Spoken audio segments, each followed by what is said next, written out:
మాట తప్పితే ఓటు వేయొద్దని చెప్పిన దమ్మున్నడు జగను. చెప్పిన మాట చెప్పినట్టుగా చేసిన మా రాజన్న కొడుకుర జగను.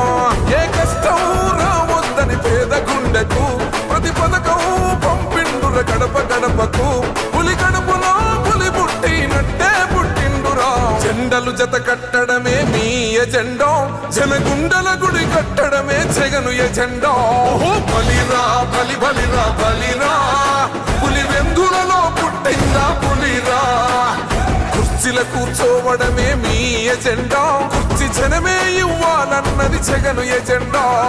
బలిరా బలి బలిరా బలిరా, పేద బతుకుల మార్చినది ఆ పులిరా. గవర్నెన్స్ లో ఎప్పుడు చూడని అభివృద్ధి ఈ రోజు జరుగుతా ఉంది. మొట్టమొదటిసారిగా స్కూళ్లు మారుతా ఉన్నాయి, రూపురేఖలు మారుతా ఉన్నాయి. హాస్పిటల్స్ మొట్టమొదటిసారిగా ప్రివెంటివ్ కేర్ అన్నది దేశానికే పరిచయం చేస్తా ఉన్నాం బుల్లెట్ క్లినిక్స్ ద్వారా. ఈ 4 సంవత్సరాల కాలంలోనే ఏకంగా మా అన్న ప్రభుత్వంలో మరో 4 సీపోర్ట్స్ ఈ రోజు వేగంగా కట్టడం జరుగుతా ఉంది అని కూడా చెప్పండి. భయమెరుగని ఆ పేరుకు హడలు, అసలంచబోడు ఎవడికి మెడలు. ఆయనెదురుగా కొడుతున్నారు తొడలు, వేసుకుంటారు రా తప్పక చెడలు. పేదోడి కన్సౌల 4 మెతుకుల కోసం ప్రజా సంకల్ప యాత్ర చేసి గెలిసిన యుద్ధం. సీమ పౌరుషం పక్కన పెట్టిండుర పేదల కోసం. జెండలు జత కట్టడమే మీ ఎజెండా, జనగుండల గుడి కట్టడమే జగను ఎజెండా. బలిరా బలి బలిరా బలిరా, పులి వెందులలో పుట్టిందా పులిరా. కుర్చీల కూర్చో. కడప వైసీపీ అభ్యర్థిగా డిప్యూటీ సీఎం అంజాద్ బాషా 3వసారి నామినేషన్ వేస్తున్నారు. దాదాపుగా నగర పరిధిలో ఉండే ప్రతి కార్యకర్త కూడా పెద్ద ఎత్తున తరలి వచ్చి కూడా అట్టహాసంగా నామినేషన్ వేస్తున్నారు. అయితే ఈ ఎన్నికల్లో ఆయన గెలిపేలా ఉండబోతుంది అనేది ఆయన మాట్లాడేందుకు మనతో డిప్యూటీ సీఎం అంజాద్ బాషా ఉన్నారు. ఆయనతో మాట్లాడదాం. సార్ చెప్పండి, ఇంత పెద్ద ఎత్తున జనాలు కూడా తరలి వచ్చి కూడా మీకు మద్దతు తెలుపుతున్నారు. ఈసారి ఎలా ఉండబోతుంది మీ గెలుపు? ఖచ్చితంగా ఇవాళ గెలుపు అనేది గతంలో కన్నా ఎక్కువ మెజార్టీ వచ్చే అవకాశాలు ఉన్నాయి. ఎందుకంటే ఈరోజు ప్రజల్లో స్పందన చూస్తుంటే మరి మా కార్యకర్తల్లో ఒక నూతన ఉత్తేజం. ఎందుకంటే మన ప్రియతమ ముఖ్యమంత్రి గారు మరి ఏదైతే సిద్ధం సభలు ఎప్పటి నుంచి ప్రారంభించారో మరి ఎక్కడ చూసినా కూడా వేల సంఖ్యలో ప్రజలు మరి బ్రహ్మరథం పట్టడము, మరి గౌరవ ముఖ్యమంత్రి గారికి స్వాగతం పలకడము. మరి ఈరోజు అవన్నీ కూడా చూస్తుంటే మరి ఖచ్చితంగా రాబో ఎన్నికల్లో వైఎస్ఆర్ కాంగ్రెస్ పార్టీ 175 స్థానాల్లో కూడా గెలవబోతుంది. మరి ఆ దిశలోనే మరి కడప నగరంలో కూడా గతంలో 55,000 పైచిలకు మెజార్టీ వచ్చింది. దానికన్నా ఇంకా ఎక్కువగా మెజార్టీ వచ్చే అవకాశాలు ఖచ్చితంగా ఇక్కడ స్పష్టంగా కనిపిస్తున్నాయి. ఎందుకంటే మేము గత 2 సంవత్సరాలుగా ప్రతి గడపకు వెళ్ళడం జరిగింది, గడప గడపకు మన ప్రభుత్వం కార్యక్రమంలో. ఎందుకంటే గతంలో ఎప్పుడు ఏ ప్రభుత్వం కూడా చేయనటువంటి విధంగా మరి మన ప్రభుత్వం వచ్చిన తర్వాత మన ప్రియతమ ముఖ్యమంత్రి శ్రీ వైఎస్ జగన్మోహన్ రెడ్డి గారు కులాలకు అతీతంగా, మతాలకు అతీతంగా, వర్గాలకు అతీతంగా, పార్టీలకు అతీతంగా కూడా ఈరోజు సంక్షేమ పథకాలు వాళ్ళ ముంగిటికి చేర్పించడం జరిగింది. మరి సంక్షేమం, అభివృద్ధి 2 కూడా సమపాలంగా మరి ముందుకు తీసుకువెళ్ళడం జరిగింది. దానికి నిదర్శనం కడప నగరం. దశాబ్దాలుగా నిర్లక్ష్యానికి గురైన కడప ఈ జిల్లా మరి ఈరోజు జగన్మోహన్ రెడ్డి గారు ముఖ్యమంత్రి అయిన తర్వాత ఈ జిల్లా అన్ని విధాలుగా అభివృద్ధి పదంలోకి ముందుకెళ్తుంది. దాంట్లో భాగంగానే కడప నగరం కూడా ఈరోజు 2,400 కోట్ల రూపాయల నిధులతో మరి ఈరోజు కడప నగరం అభివృద్ధి వైపుకు దూసుకెళ్తుంది. మరి ఇవన్నీ కూడా కడప ప్రజలకందరూ కూడా స్పష్టంగా కనిపిస్తుంది. ఈరోజు రోడ్ వైడనింగ్ కార్యక్రమాలు అయితేమి, మరి ఈరోజు హాస్పిటల్ డెవలప్మెంట్స్ అయితేమి, ఇవన్నీ కూడా కడప ప్రజలకందరూ కూడా స్పష్టంగా కనిపిస్తుంది. గతంలో ఏ ప్రభుత్వం కూడా చేయనటువంటి కార్యక్రమాలు ఈరోజు ఈ ప్రభుత్వంలో, జగన్మోహన్ రెడ్డి గారి ప్రభుత్వంలో జరిగాయి. కాబట్టి ప్రజలందరూ కూడా సంసిద్ధంగా ఉన్నారు వైఎస్ఆర్ కాంగ్రెస్ పార్టీకి ఓటేసేదానికి.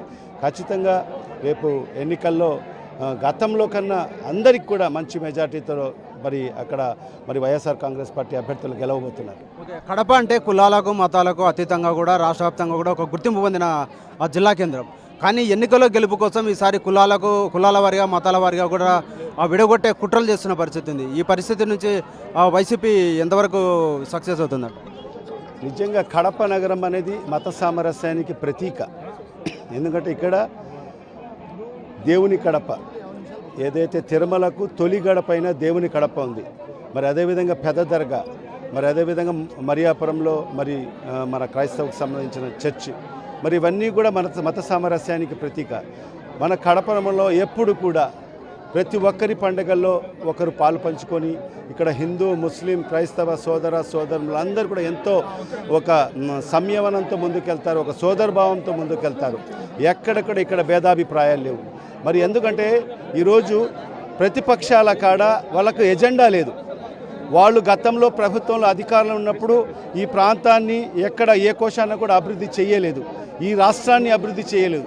మరి వాళ్ళ కాడ చెప్పుకునేదానికి ఎలాంటి వాళ్ళ కాడ ఎజెండా లేదు. కాబట్టి మరి ఈరోజు అవన్నీ కూడా పక్కన పెట్టేసి ఏదో కులాల మధ్య చిచ్చు పెట్టి, మతాల మధ్య చిచ్చు పెట్టి వాళ్ళు ఏదో లబ్ధి పొందాలని చెప్పి మరి వాళ్ళందరూ కూడా ఆలోచన చేస్తున్నారు.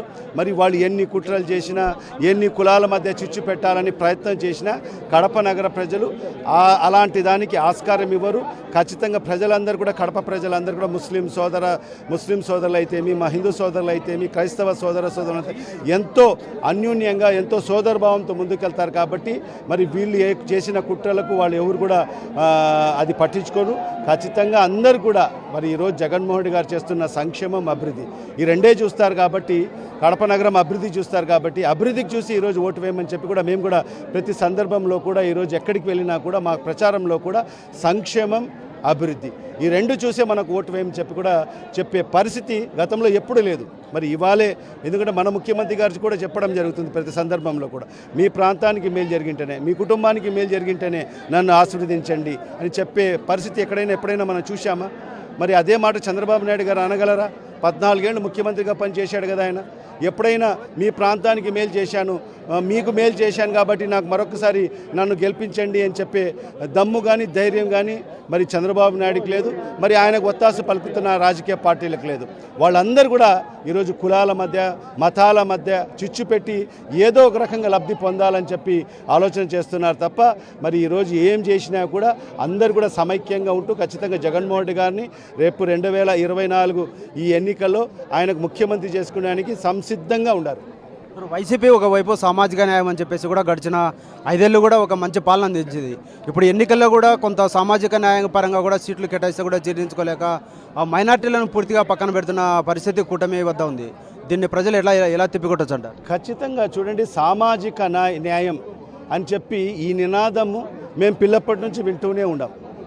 ఈ భారతదేశానికి స్వతంత్రం వచ్చినప్పటి నుంచి కూడా సామాజిక న్యాయం అని చెప్పి కేవలం మాటలకు మాత్రమే పరిమితమైన పరిస్థితి నుంచి మరి ఈరోజు మన ప్రభుత్వం అధికారంలోకి వచ్చిన తర్వాత, జగన్మోహన్ రెడ్డి గారు ముఖ్యమంత్రి అయిన తర్వాత పూర్తి స్థాయిలో సామాజిక న్యాయం చేసి చూపించిన నాయకుడు బహుశా ఈ భారతదేశంలో ఒక్క మన జగన్మోహన్ రెడ్డి గారు మాత్రమే. ఎందుకంటే అనేక రాష్ట్రాల్లో బీసీలుగా ముఖ్యమంత్రిగా ఉన్నారు, ఎస్సీలు ముఖ్యమంత్రిగా ఉన్నారు, ఎస్టీలు ముఖ్యమంత్రిగా ఉన్నారు. మరి ఆ రాష్ట్రాల్లో కూడా సామాజిక న్యాయం జరగలేదు, ఆ సామాజిక వర్గాలకు న్యాయం జరగలేదు. మరి ఈరోజు మన రాష్ట్రంలో జగన్మోహన్ రెడ్డి గారు ముఖ్యమంత్రి అయిన తర్వాతనే అణగారిన వర్గాలు, బీసీలు, ఎస్సీలు, ఎస్టీలు, మైనార్టీలకు పెద్దపీట వేసి మరి రాజ్యాధికారం వైపు ఈరోజు జగన్మోహన్ రెడ్డి గారు చేయి పట్టుకొని ముందుకు నడిపించడం జరుగుతుంది. ఈరోజు నామినేటెడ్ పదవుల్లో చట్టం చేసి 50% వాళ్ళకు రిజర్వేషన్లు కల్పిస్తూ, మరి అదేవిధంగా దాంట్లో కూడా మహిళలకు 50% చట్టం చేసి మరి నామినేటెడ్ పదవులో మరి మహిళలకు కూడా 50% మరి పదవులు ఇచ్చిన ఘనత కూడా జగన్మోహన్ రెడ్డి గారికి.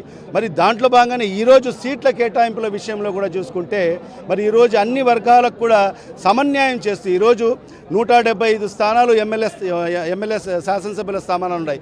అదేవిధంగా ఎంపీ స్థానాలు 25, రెండు కలిపితే 200 స్థానాలకు మన వైఎస్ఆర్ కాంగ్రెస్ పార్టీ పోటీ చేస్తుంటే ఈరోజు బీసీ, ఎస్సీ, ఎస్టీ, మైనార్టీలకు 100 సీట్లు కేటాయించిన పార్టీ ఒక్క వైఎస్ఆర్ కాంగ్రెస్ పార్టీ మాత్రమే. ఈరోజు బీసీలకు, ఎస్సీలకు, ఎస్టీలకు, మైనార్టీలకు, మరీ ముఖ్యంగా మైనార్టీల గురించి మాట్లాడితే మరి గతంలో చంద్రబాబు నాయుడు అనే వ్యక్తి మైనార్టీలను విస్మరించిన పరిస్థితి. మరి ఎక్కడ కూడా ఒక మంత్రి పదవి ఇచ్చిన పరిస్థితి లేదు, ఒక ఎమ్మెల్యే సీట్ ఇచ్చిన పరిస్థితి లేదు. మరి ఈరోజు గతంలో కూడా ఐదుగురికి అవకాశం కల్పిస్తే దాంట్లో 4 గెలవడం జరిగింది. మరి అదే కాకుండా మరి ఆ ఓడిపోయిన ఇక్బాల్ గారిని కూడా మరి శాసన మండలికి పంపించడం జరిగింది. 4 శాసన మండలిలో అవకాశం కల్పించడం జరిగింది. ఆ 4లో కూడా మా యొక్క మహిళ అయిన జకియా ఖానం గారికి డిప్యూటీ చైర్మన్ పదవి ఇవ్వడము, మరి ఇవన్నీ కూడా ఒక చరిత్ర. మరి ఇప్పుడు కూడా ఈరోజు 175 ఎమ్మెల్యే స్థానాలలో మరి ఈరోజు 7గురికి మరి అవకాశం ఎమ్మెల్యే సీట్లు ఇవ్వడం జరిగింది. మరి అదే కాకుండా రేపు రాజ్యసభకు కూడా ఒక మైనార్టీకి పంపిస్తానని చెప్పి కూడా జగన్మోహన్ రెడ్డి గారు మాట ఇవ్వడం జరిగింది. ఇవన్నీ కూడా చూస్తే గతంలో ఎప్పుడు కూడా మైనార్టీలను పట్టించుకున్న పాపాన పోలేదు.